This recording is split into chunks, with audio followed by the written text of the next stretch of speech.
All Hit Radio.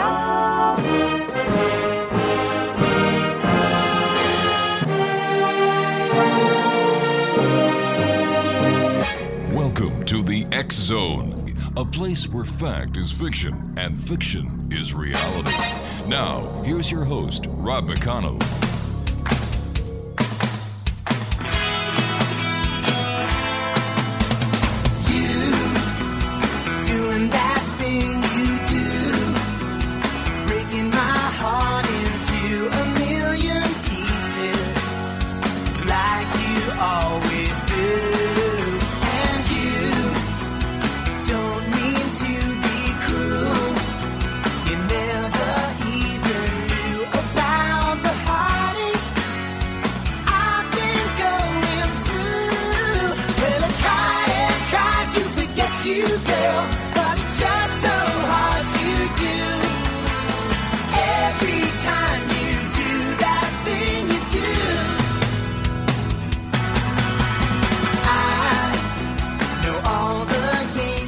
Good evening, one and all, and welcome back to the X Zone. I am Rob McConnell, and for the next, 2 hours, I will be your host and your guide as together we'll cross the time-space continuum to this place that I call the X Zone.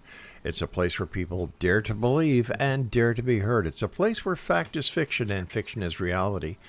And the X Zone comes to you Monday through Friday from 10 p.m. Eastern until midnight, right here on your hometown radio, Classic 1220, and streamed around the world on classic1220.ca. If you'd like to send me an email, xzone@classic1220.ca is my email address. And if there's a special guest you'd like us to bring on, if you have a special question that you'd like to forward to a guest, or if you'd just like to say hi and tell us where you're listening to the show from, once again, the email address is xzone@classic1220.ca. X-Zone Nation, someone special is our guest this hour. His name is Bruce GERNON. And I say his claim to fame is that he is the only person that I know of that I've had the pleasure of talking to over these many years of doing the X-Zone who has actually flown through the Bermuda Triangle. Now, Bruce is the author of The Fog, which was published in 2005 by Llewellyn Publications, a never-before-published theory of the Bermuda Triangle phenomenon. Joining me now from the beautiful Sunshine State of Florida is Bruce GERNON. And Bruce, welcome back to the X-Zone. Hey, Rob. Hey, nice talking to you. Thanks for having me on your show. Oh, nice talking to you.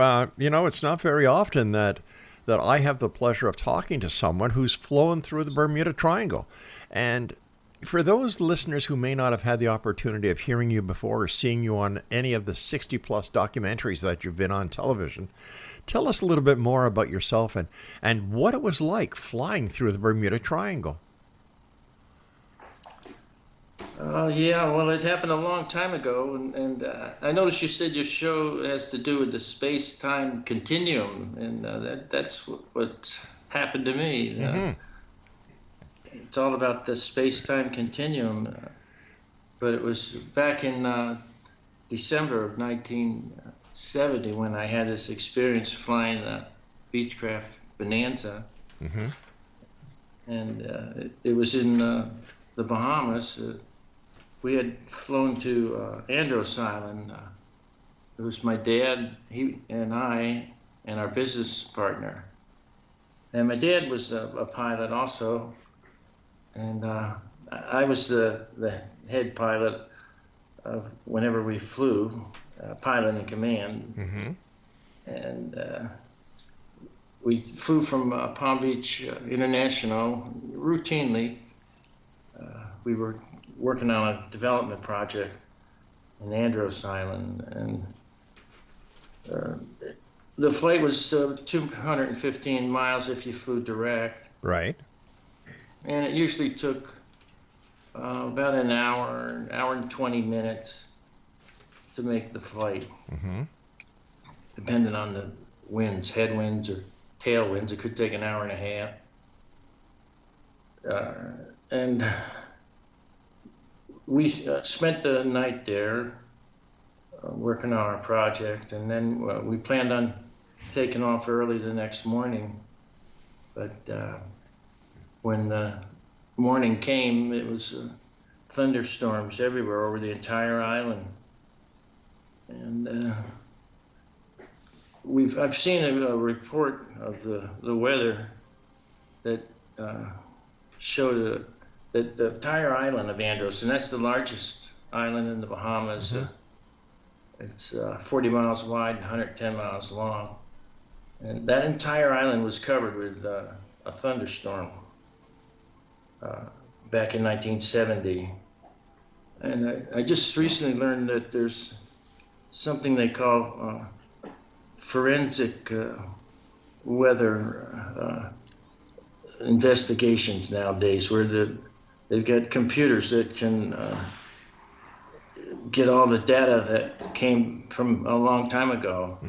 And I'm going to try to get with the NOAA eventually to see if they can help me. But scientists, that's part of my problem is mainstream science.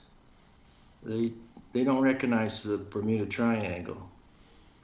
And but yet you're living proof that it is real, and that there is something, or there was something strange about it until you developed discovered what it was.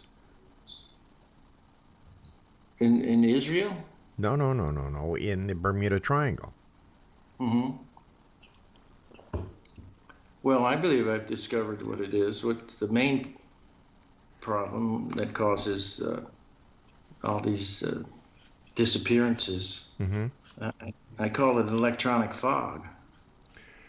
And now, when you were flying from the Andros Islands back to the mainland, how far away was it from the Andros when you encountered the fog? From Andros, let's see, it would be over the Great Bahama Bank, which is on the west side of Andros, where I first encountered this strange phenomenon. And I call it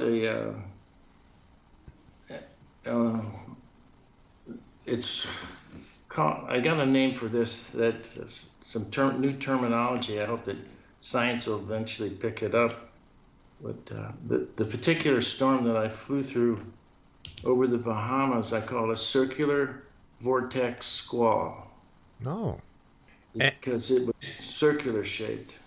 Right. Now, on board, did you have a Doppler radar on your aircraft, or were you getting any indications from any of the land-based radar units that there was a disturbance that you were flying into? No, we didn't have radar back then. No, or we didn't have any weather instruments back then. Oh, wow. Like nowadays, there's more things available, lightning detectors and Doppler radar. But back in 1970, radar would be very expensive, so you didn't put it on smaller planes. So when you were flying and you were coming towards the vortex, what did it look like? How did it appear to you? Well, the one in 1970 first appeared to just be like a small lenticular storm. I believe that this could have something to do with the methane gas that scientists do believe could be part of the reasons that these strange storms form. Because it was like the cloud was almost like a bubble cloud, you could call it. It was like a lenticular shape or a lens-shaped bubble just hovering right offshore of Andros Island. And it happened to be right in my flight path, and it looked harmless, so I just flew right over it. And I started climbing up because I was down low over the interior of Andros because of the overcast, but then it cleared up. And I started climbing up over it, and I got the weather report, and they said that there weren't any storms at all in between Andros and South Florida. And I believe this storm, it doesn't appear on radar. This particular circular vortex squall, because it's more like a gas than it is a thunderstorm. And because I when I talked to the Weather Bureau in Miami, after I got enough altitude, I was able to contact them, and they said there weren't any indications of storms. And then I look around and below me, and here's this small lenticular-shaped cloud had started spreading out, and I got caught up inside of it, and it wasn't too turbulent, but it was raising up. I thought maybe it was the birth of a cumulonimbus thunderstorm. I just happened to be over the top of it when it started forming. But that isn't what it was. It was different. That's why I think maybe the methane could be something to do with it. It would be a really larger bubble than what they talk about. Their theories show a bubble bursting from out of the ocean, from the bottom of the ocean. And maybe it's half a mile at the most in diameter would be a large one. Would they think it's like a round bubble? But this thing that I encountered was much larger than that. It was like more like 50 miles in diameter, and it was a donut shape. So in the middle would be like 30 miles of clear space in the middle. So it was like if it is methane, it would be like a huge circular shape of maybe 40 miles diameter or more, bursting out of the ocean and then rising up to 50,000 feet. So anyway, I got caught up in it, and I finally broke free of it at 11,500 feet. And then when I looked behind me, this small lenticular cloud had spread out to as far as I could see on both sides of me, and I noticed it was like perfectly circular shaped, in the shape of a semicircle as far as I could see. All right, Bruce. Bruce, we're going to have to take our first commercial break here. Please stand by. Exonation. Our guest this hour is Bruce GERNON, and he is the author of The Fog. That was published by Llewellyn in 2005. And in 2017, New Age Books published his book, Beyond the Bermuda Triangle, True Encounters with Electronic Fog, Missing Aircraft, and Time Warps. And we'll both be back on the other side of this break as the X-Zone continues from our broadcast center in St. Catharines, Ontario, Canada. And you're listening to us right here on your hometown radio, Classic 1220, and streamed around the world on classic1220.ca. We'll be back with Bruce GERNON and the Bermuda Triangle right away.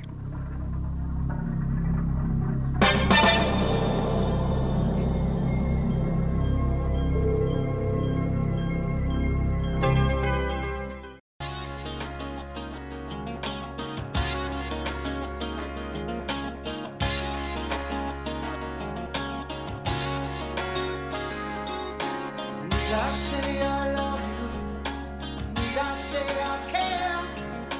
Need I say that emotions is something we don't share? I don't want to be sitting here trying to... Welcome back, everyone. This is the X-Zone. Bruce GERNON is my special guest, and if you'd like to find out more about Bruce, please visit his website, electronicfog.com. So, Bruce, before we went to the commercial break, we were talking about the fog, and you believed, or somebody believed, it was a methane gas bubble. After flying through this fog, what, in your opinion, was it? Well, that's still remains to be found, but that's an electromagnetic energy that is what causing this main problem. But when I was talking about the methane, Yes. The reason I say that is because the scientists do believe that these methane bubbles burst out of the earth. So it was unusually different than a regular storm. And when I got inside the middle of it, it was clear weather. And so then I leveled off at 11,500 feet and increased my speed to close to 200 miles an hour. And after a few minutes, I could see in front of me was the other side of this storm. I didn't quite realize it at the time, but it was the same shape as the storm I left behind me, but only now the semicircle was facing toward me. And so I penetrated into it, and it was unusual for a storm. It had no rain in it, and it was full of lightning, very intensive lightning flashes, no lightning bolts though. And it was really strange. I'm 2 miles high, and I could see the ocean below me, so visibility was over 2 miles. And it got too intense, so I was only in it for about a minute. So I turned out of it and went back into the clear area in the center of this storm. And so I contacted Miami radio and told them that I was deviating from my flight path, because I was on a direct flight path from Andros to Bimini. So I had to change my path. So I let them know that I'm deviating. And they made like, it was no big deal. Oh, fine. I told them, well, there's a storm, and I'm going to see if I can fly around this. So I'm going to head south for a little while. And they said, sure, no big deal. And that, now that I think about it later, I kind of realize it's like, I don't think they saw the storm on their radar, because they didn't think it was any big deal. And so as I head south, I could see further southerly, and I could see that this storm was connected to the other end that I had just escaped from. And so then I noticed that the two ends were meeting on the bottom. So it must have started off of Andros, and then it spread out almost instantly. It spread to the other side, and then that only took like 5-6 minutes or so for this event to take place. And then it connected on the bottom, on the opposite side of where it was born. And it connected on the bottom first. And so there was like a big valley in between the two storms. Their storms are like 40,000 feet up or more. And there's a valley in between the two of them. So I figure, all right, I'll shoot between that valley, and because I could see it's clear sky on the other side, and that would be heading right toward Miami. And so I changed my heading to a 220 degree heading, and started heading for the valley. But then what happened was the top of the storm, two anvil heads formed on each side, and then the anvil heads connected, and so that left a horizontal tunnel, which was about 2 miles high, and I figured that was the only way to get out of this storm. So I went ahead and planned on shooting through this tunnel. And the tunnel was like 10 or 12 miles long from its appearance. And it was right at 10,000 feet. And so I had to increase my power, and I kind of dove down into it. And so I entered this tunnel after flying for exactly 30 minutes. And we had taken our position fix with our instruments just before we went through the tunnel. And we were 100 miles east of Miami at the time. Our instruments indicated that.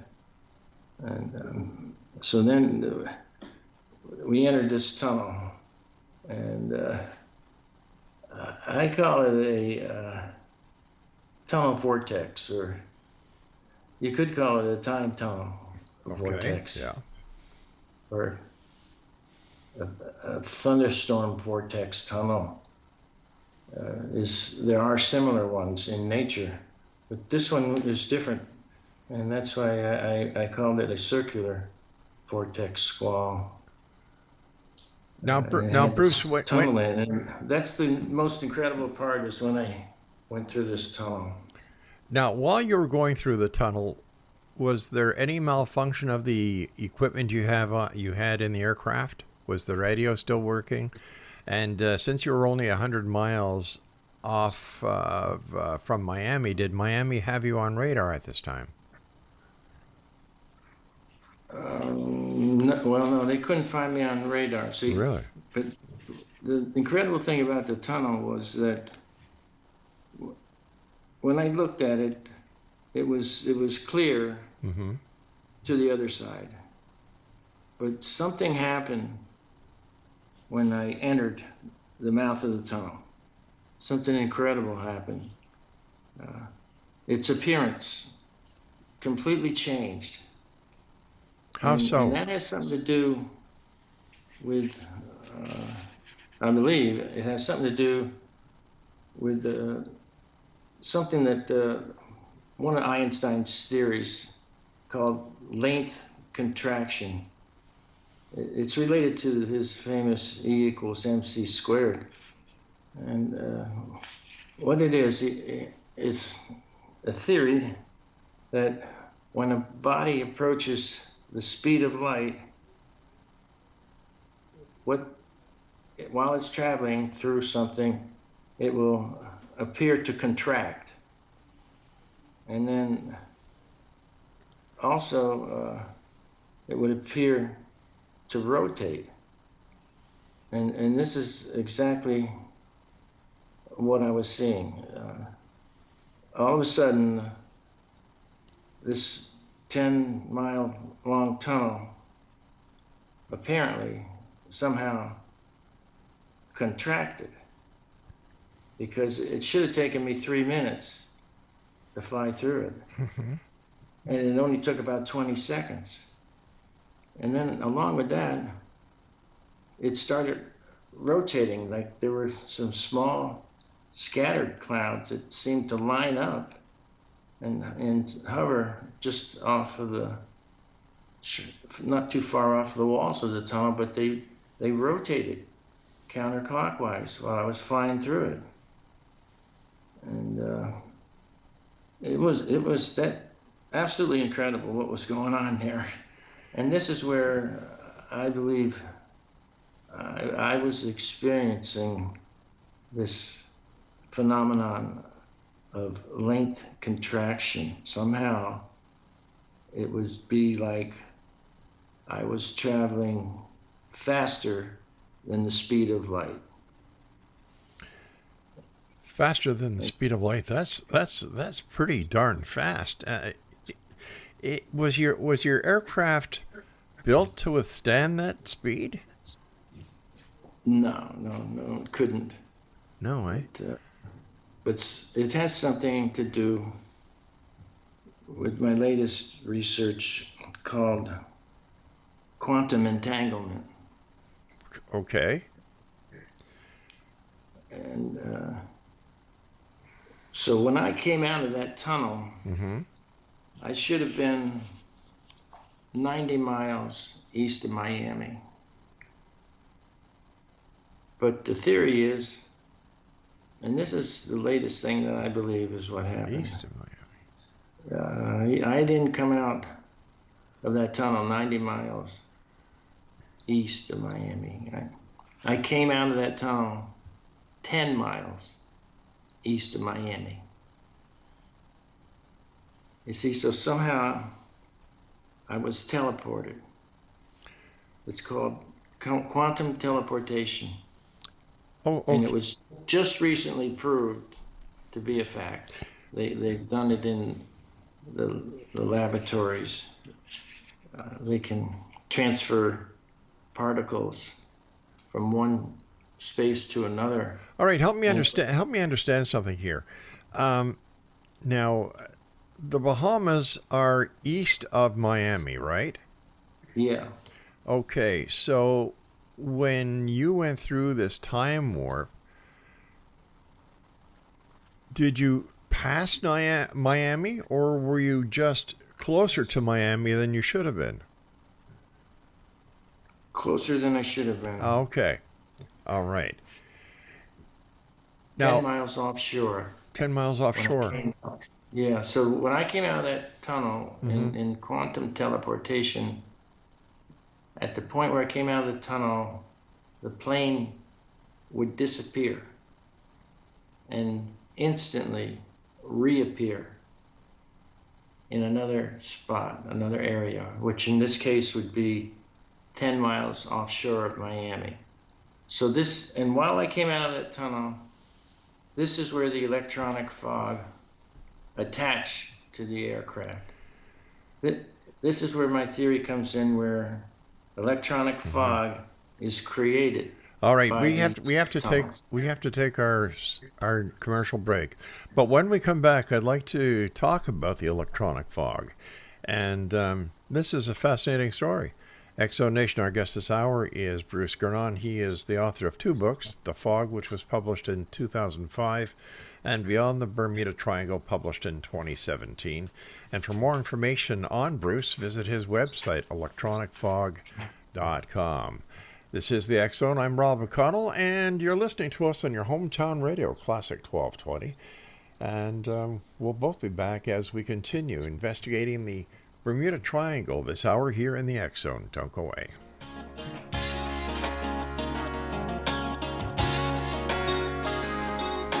Need I say I love you? Need I say I care? Need I say that emotion's something we don't share?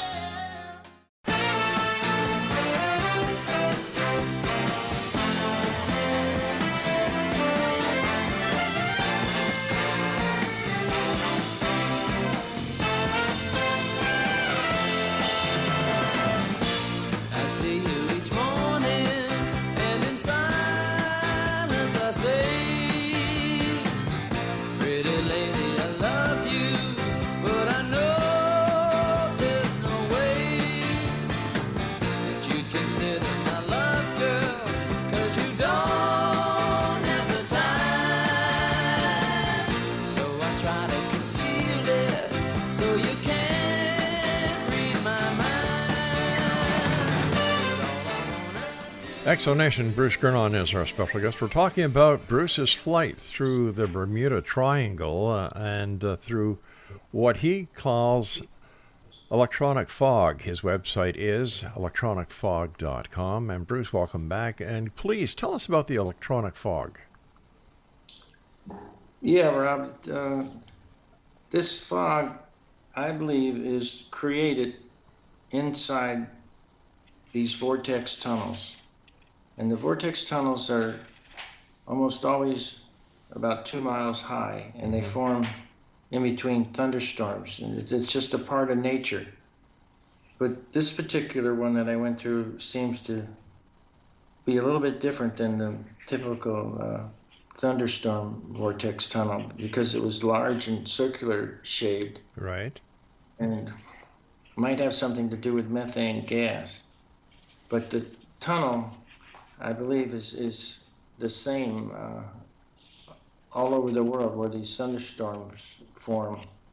And in one place where they form, that most people don't realize that a major part of the Bermuda Triangle is over the Florida Everglades. And the Everglades are known to have methane gas also. Right. in Yeah. them. And I have a video that I finally captured instead of just a photograph of the thunderstorm vortex tunnel, that one of them that formed over the Everglades. And I was just lucky enough to I've been researching the Everglades for like 20 years and flying over it all the time, thousands of times.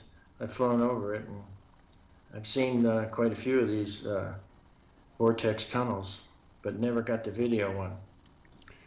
So it's the first one, and I've got it on YouTube. I'm working on making videos for YouTube right now, Right. and my channel is called Bermuda Files.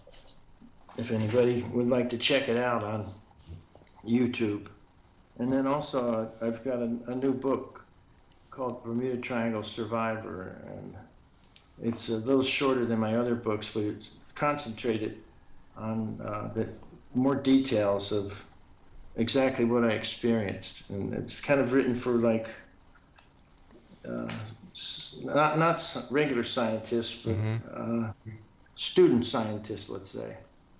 I'm trying to get people interested in maybe helping me come up with this theory and learning about it and making it a reality is my main goal, instead of not being recognized by mainstream science. It needs to be recognized because it's dangerous, for one thing. Right. And Bruce, this happened, 54 years ago when you had your encounter with the tunnel and the electronic fog. How closer are you to finding exactly what it was that caused this? Well, I get closer every year to it. I mean, it took me 30 years to realize that the electronic fog attaches to the aircraft. And have there been other aircraft that have flown the same route that you did that have experienced the tunnel as well as the electronic fog? Yes, absolutely. And one of them is the famous Flight 19. And that's I believe that's the number one mystery of all the theories about the Bermuda Triangle. It's the mystery of what happened to Flight 19. And that's the flight of 5 Navy, let me see if my memory serves me correct, 5 naval training aircraft that went over the triangle. And apparently from the different stories is that what happened, they actually got lost because of the navigational equipment on board the aircraft kind of went wonky. When you were flying through the fog and the tunnel, did your onboard aircraft navigational systems go wonky as well? Right. As soon as I got out of the tunnel, I noticed that they weren't working right. See, while I was inside the tunnel, it was only 20 seconds, so I really had no time at all to look at any of the instruments. I had to just look at the other end of the tunnel the whole time to make sure I made it to the other end. Of course, yeah. So once I made it to the other end, that's when another really strange thing happened, and that's where the attachment of the electronic fog took place. And so I had a strange sensation of zero gravity, but also a combination of a feeling of hydroplaning at the same time. And it lasted about 10 seconds. And the blue sky that I thought I was going to enter instantly disappeared. And it was this gray, strange fog that was kind of fuzzy. It was like it had electricity in it, so it had like sparkles in it, and everything looked strange. And so I could hardly make out the ocean, and couldn't see the horizon or the sky above. And all the electronic instruments were malfunctioning, and even the compass was slowly turning. But I was able to contact Miami Radio, and they were unable to locate my position on radar. And, now, is it strange that your electronic navigational systems on board were not working? Miami couldn't pick you up on radar, but you were able to talk to them on the radio? Well, yeah, it seems strange, but one of the scientists I worked with didn't think it was too strange. He thought that the radio waves were able to penetrate outside of the fog in this case. But there have been planes that have been in the electronic fog that do lose their radio contact over a period of time. I was only in the fog for 3 minutes. Okay. You see, and that's how long it would take me to fly 10 miles. 3 minutes. 3 minutes. See, so Now, I was 10 miles offshore of Miami, and then I reached Miami in 3 minutes. And when I did that, the electronic fog electronically dissipated, unlike a regular fog. I thought I was flying in a fog bank, and it wasn't. Like these strange splits in the fog opened up, and it took almost 10 seconds before them to completely open, and then the fog was gone, and I'm in blue sky directly over Miami Beach. And I looked behind me expecting to see a big fog bank, and it's nothing but clear skies. See, I couldn't figure that one out until 30 years later when I realized it was attached to me. why do you think it took 30 years to establish that this was happening to you, that this was what happened to you, that the fog was attached? Well, it's unusual. It's like I told a lot of people about it, and no one could figure it out. And even when I came up with the theory, scientists still didn't agree with it. But then some of the smarter friends that I knew started to believe in it. They compared it to, one of my mentors compared it to St. Elmo's fire, which attaches to the aircraft. But this is such an incredible phenomenon. It's the kind of thing that might take 100 years. Mm-hmm. And I've been working on it, like you said, 64 now? Is it that long? 54 years. Yeah. So I've come up with this, and it's taken me that long to do that, and so it'll be another 64 years maybe before they finally probably learn how to actually make use of it. Bruce, on navigational charts and on air traffic routing, are there markings where the fog may be encountered? No, not yet. No, eh? But in the future there may be. There are people trying to create instruments that will detect electronic fog. Someday I believe there will be, just like the lightning detector, which is a great instrument for airplanes. That was only invented 25 years ago or so. To the best of your knowledge, Bruce, how many other aircraft have gone through the fog like you did?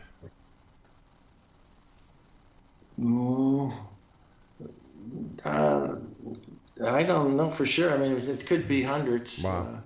I have categories I created of fog, like 5 categories. And so category 1, I would say hundreds and hundreds of airplanes have gone through category 1. It would be just you'd be flying in clear sky, and then it would get hazy all of a sudden. And this is a weaker category of the fog, you see. And so it wouldn't do anything, wouldn't affect your instruments. It would only affect your visibility, would go down from, say, clear skies, 15 miles visibility, and then it would go down to, maybe you only get 3 or 5 miles visibility, and you'd think it was just a haze.